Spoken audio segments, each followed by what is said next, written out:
You won't believe what happened when Karen's HOA cop decided to trespass on my ranch.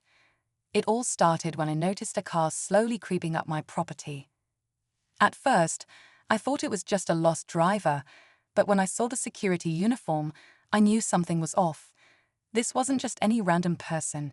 It was a member of the HOA, sent to check on my land. Little did they know, I wasn't just some easy target. I had already warned them about staying off my property. Now, the tension starts building. As soon as this so-called HOA cop stepped out of their vehicle, they had no idea that I had already called in my deputies for backup. This wasn't going to end well for them. The idea that someone would think they could just walk onto my ranch without permission. That's a line I won't let anyone cross. The worst part, this wasn't just a misunderstanding. This was deliberate.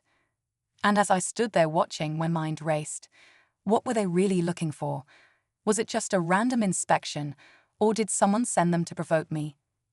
My deputies were already on their way, but would they arrive in time? The suspense was growing. What would happen next? Stay tuned, because things are about to get intense. The backstory behind this whole situation goes way deeper than just some HOA dispute. Over the last few months, I have been dealing with constant harassment from the neighborhood association. At first, it was small stuff, complaints about my fence being too tall, the occasional question about my livestock. But soon it escalated. They started sending inspectors to check on the land, making vague accusations about my property not meeting their standards. I tried to brush it off, but it was clear they were looking for any reason to cause trouble. I'd never been one to back down from a fight, especially when it came to my property and my rights. My ranch is everything to me, and no one was going to dictate how I run it, especially not a group of self-righteous HOA officers who had no real understanding of what it takes to maintain land like this. But this time was different. This wasn't just a routine check. Something about the way the HOA cop parked that car and stepped out made me uneasy. It felt intentional, almost like they were waiting for me to do something. I could tell by the way they scanned the area, looking for something, that this wasn't just about me being out of compliance. They were searching for trouble. My deputies were on the way, but every second that passed felt like a lifetime. Would they get here before things went too far? As the seconds ticked by, the uneasy feeling in my gut grew stronger. I had a sinking suspicion that this wasn't just about enforcing rules. The HOA had been pushing hard lately, and something told me they were targeting me for more than just a small violation. This wasn't the first time they'd overstepped, but this was personal. I had heard rumors that the HOA had started playing dirty with property owners in the area, using their power to intimidate and even manipulate situations for their own benefit. I didn't have all the details, but I knew enough to be wary. I glanced around, trying to read the cops' body language. They weren't just strolling around aimlessly, they were looking for something specific. Maybe it was a reason to escalate things. Maybe they were hoping I'd react in a way that would give them the excuse they needed to get the law involved. But I wasn't going to give them that satisfaction. I wasn't a fool. I had been through enough tense situations to know how to handle myself. But what worried me the most was the thought that the HOA wasn't acting alone. There had been whispers of bigger players behind the scenes, people with more power, more influence, who might have seen my ranch as a potential target. What if they were trying to push me out, forcing me to sell my land? I couldn't let that happen. My family had worked this land for generations, and I wasn't going to let anyone take that away from me without a fight. I checked my phone. Still no word from my deputies. They had to be close, but the silence was maddening. The longer the HOA cop lingered, the more nervous I became. Were they trying to provoke me? Or was this just the beginning of something much worse? My heart pounded in my chest as I watched the HOA cop move closer to the fence line, still with that same look in their eyes, like they were trying to provoke a reaction.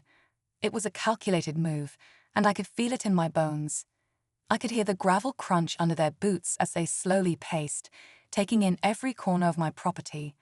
Every step they took felt like they were inching closer to something I wasn't ready to face, but I knew I had no choice. My phone buzzed in my pocket, and I jumped. It was a text from one of the deputies. On the way, ETA 5 minutes. I felt a small rush of relief, but it was quickly replaced by dread. 5 minutes could feel like an eternity when everything was hanging by a thread. And what if they weren't fast enough? What if this HOA cop had something up their sleeve? The more I thought about it, the more I started to worry that I was playing right into their hands. The cop was almost at the edge of the barn now, peering inside, and I knew this wasn't just some random check anymore. They were looking for something, anything to give them the upper hand. It felt like they were trying to catch me in a lie, like they were hoping I'd slip up and give them the excuse to call in more enforcement. The tension in the air was so thick you could cut it with a knife. I took a step forward, getting ready to confront them. I had to put an end to this before things went any further. But just as I moved, the cop turned sharply, like they'd been expecting it. "Stay where you are," they snapped, then a voice suddenly cold. My mind raced. What was this? A power play. Were they trying to intimidate me into backing down? The seconds stretched on, each one feeling heavier than the last. Would the deputies get here in time? Or was I about to face the consequences alone? I froze, feeling the weight of the moment. The cop's voice had a sharp edge now, one that wasn't there before. It wasn't just authority, it was something colder, more calculated. They took a few steps closer, their eyes locking onto mine like they were trying to read me, figure me out. I stood my ground, but a knot was forming in my stomach. This wasn't just a land dispute anymore. Something bigger was happening. Then, out of nowhere, I heard the screech of tires. I whipped around, expecting to see my deputies pulling in, but instead, a black SUV skidded to a stop near the entrance to my ranch. The door slammed open, and 2 men stepped out. They weren't deputies. They weren't anyone I recognized. They were dressed in suits, but the cold, calculating look in their eyes made it clear. They were trouble. Before I could even react, the HOA cop turned toward the newcomers and nodded, almost as if they were expecting them. "It's all set," the cop said, barely above a whisper. My mind raced, set for what? What was going on here? The men in suits didn't waste any time. One of them approached me, his demeanor smooth but threatening. "We've been watching you," he said, his words slow and deliberate. "And we think it's time you sell your property." I stood there in shock, trying to make sense of what was happening. These weren't just random enforcers of neighborhood rules. These were people with power, real power, and they weren't here for a simple HOA inspection. My property, my ranch, was at the center of something far darker than I had ever imagined. What did they want from me? Why had they come now? And more importantly, why hadn't my deputies arrived yet? Every instinct in me screamed that I was walking into a trap, but I had no choice but to face it head-on.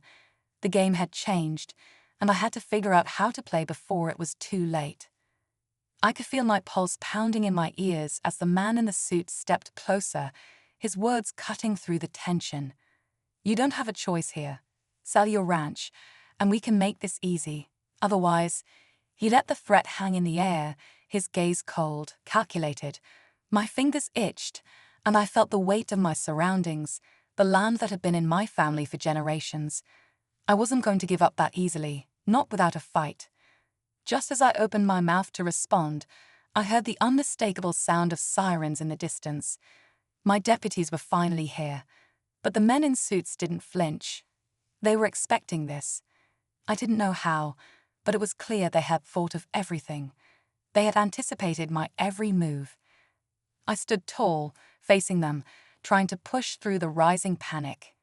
"You'll have to go through me first," I said, my voice more steady than I felt. The suited man gave me a smirk, but before he could respond, a voice from behind me cut through the tension.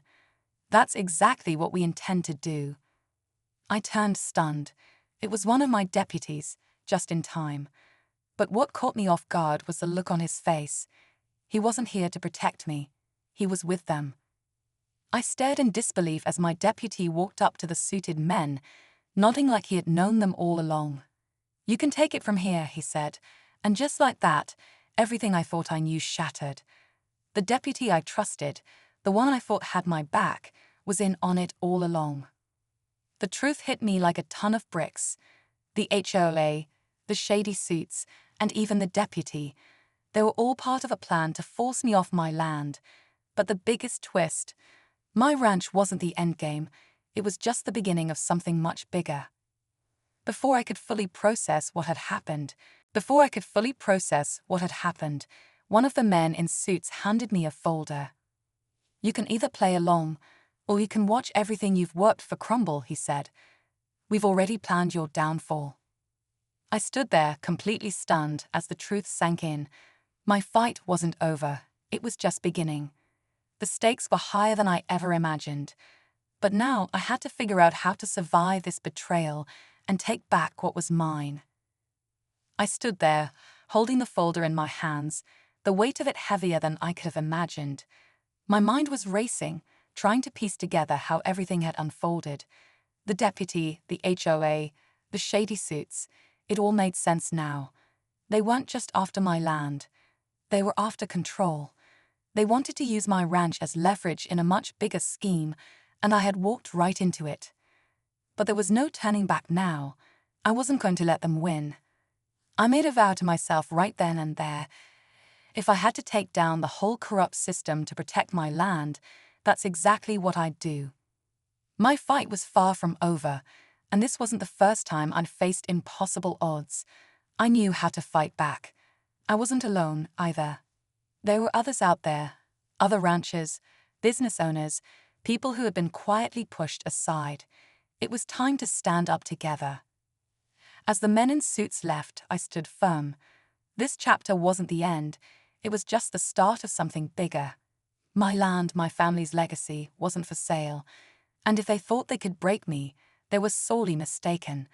The battle was far from over, but I'd be ready for whatever came next.